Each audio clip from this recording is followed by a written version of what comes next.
ఓవరాల్గా సార్ మహిళల్లో ఒక 4-5 చక్కటి అలవాట్లు లైఫ్ స్టైల్ జీవనశైలిలో వాళ్ళు పెట్టుకోవాలి ఈ క్యాన్సర్ల బారిన పడకుండా అనడానికి ఏమన్నా ఉన్నాయి ఎస్పెషలీ ఫర్ బ్రెస్ట్ క్యాన్సర్ అంటే is it something preventable with conscious life style choice?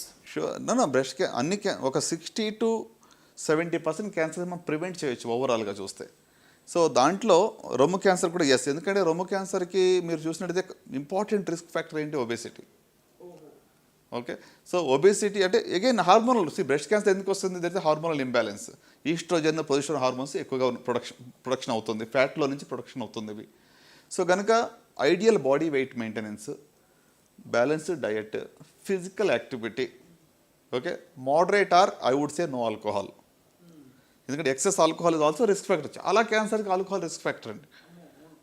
అంటే ఇటీవల you see number of people, మరి నేను ఇందాక చెప్పింది నంబర్ ఆఫ్ పబ్స్ కానివ్వండి, హోటల్స్ చూస్తే చాలా కన్సంప్షన్ పెరిగిపోతూ ఉంది. మనం గ్రహించాం సార్, బహుశా ఒక బౌల్ ఆఫ్ కర్రీ తింటే అందులో ఎంత ఫ్యాట్ ఉంది, అక్కడ అందులో ఇంగ్రీడియంట్ సోర్సెస్ ఎక్కడ అని అన్నీ ఆలోచించకుండా తినేస్తాం, ముఖ్యంగా especially if you order online, because ఆ సోర్స్ మనకు ఎప్పుడు అర్థం కాదు. So but however having said all this sir, మీరు అన్నారు కదా బ్రెస్ట్ ఫీడింగ్ చేసే తల్లులకి క్యాన్సర్ బారిన పడే ఇన్సిడెంట్స్ తక్కువ అని చెప్పి ఒక స్టడీ వచ్చింది కదా సార్, నిజమా అది? చాలా వరకు అంటే ఇది కాంట్రవర్షియల్ అండి, బట్ ఓవరాల్గా ఇట్స్ బెనిఫిషియల్. అంటే బ్రెస్ట్ ఫీడింగ్ వల్ల ఏం జరుగుతుందంటే మెన్స్ట్రల్ సైకిల్కి కూడా బ్రేక్ వస్తుంది. ఇప్పుడు కన్సీవ్ అయినప్పుడు ఆ 9 months మెన్స్ట్రల్ సైకిల్ లేదు. So there is no hormonal effect on the breast. So they are giving a rest. Lactational ఎప్పుడైతే బ్రెస్ట్ ఫీడింగ్ చేస్తారో అప్పుడు కూడా సైకిల్స్ ఉండవు ఇనిషియల్ ఫ్యూ మంత్స్. సో దానివల్ల there is a break in the cycle.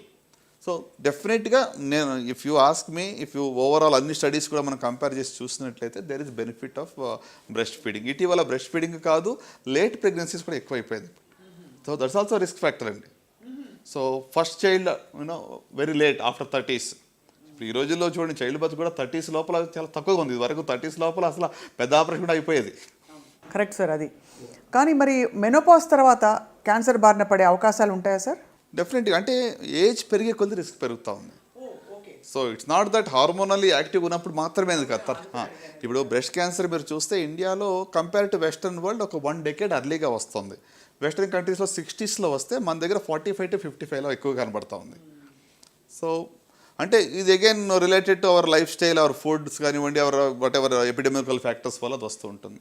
మొత్తానికి sir ప్రపంచం కొంచెం అంటే మన జీవన విధానాలు, జీవన శైలి అంతా మారిపోయి ఐ థింక్ కొంచెం బాగా అలర్ట్గా ఉండవలసిన పరిస్థితులు అయితే వచ్చాయి అనిపిస్తుంది. 100% అండి. మనం సింపుల్ ఒకటే ఉదాహరణ, మన చిన్నప్పుడు ఊర్లో ఒక్కళ్ళకి క్యాన్సర్ అనే వర్డ్ మనం వింటేనే ఎంతో వింతగా ఉండేది. శబ్దం కూడా ఆ వర్డ్ కూడా ఉచ్చరించడానికి భయపడేవాళ్ళం. ఇప్పుడు ప్రతి ఇంట్లో మనకు తెలిసిన ఎవరికో క్యాన్సర్ ఉంది. ఇంకెంతకైనా మనకి స్టాటిస్టిక్స్ అవసరం లేదు.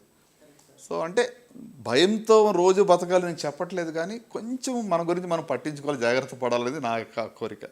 రైట్. అండ్ అన్నిటికంటే మించి వైద్యుల అవసరం ఎంతో జీవితంలో, ఎస్పెషలీ ప్రాథమిక చికిత్సలవి, ప్రాథమిక అంటే టెస్ట్లు అవి చేయించడానికి కూడా తప్పకుండా ఐ థింక్ సంప్రదింపులు ఫ్యామిలీ డాక్టర్తో ఎప్పుడు అనుసంధానం అయి ఉండడం చాలా ఇంపార్టెంట్ అని తెలుస్తుంది సార్.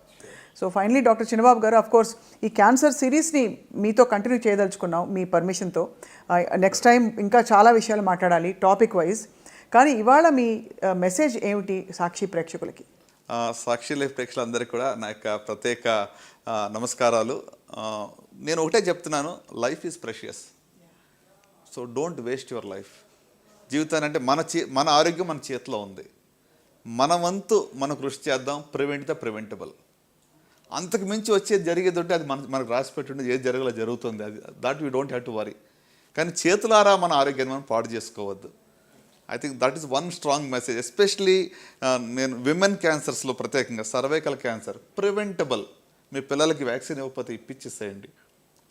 సింపుల్ స్టెప్, చిన్న చిన్న స్టెప్స్ మనం తీసుకుంటే ఒక పెద్ద అవుట్కమ్ వస్తుంది. ఒకేసారి పెద్దగా విప్లవం జరగాలంటే జరగదు. So that's my Ernest appeal. Food is medicine.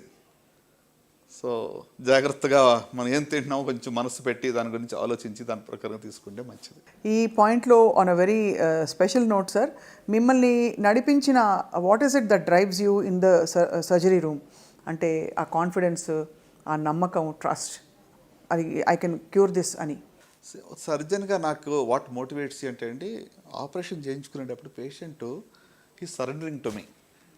అంటే వాళ్ళ లైఫ్ నా చేతిలో పెట్టేశారు. వాళ్ళు ఎంత నమ్మకం ఉండాలి. వాళ్ళు మత్తు ఇచ్చేస్తున్నాం ఏమవుతుందో తెలియదు, బయటకు వస్తారా లేదు తెలియదు, ఏం కాంప్లికేషన్ అవుతుందో తెలియదు. అంటే అంత మన మీద వాళ్ళు నమ్మకం పెట్టినప్పుడు that itself drives you to do the best for the patient. So true sir. అంటే ఇది it's a matter of trust కదండి.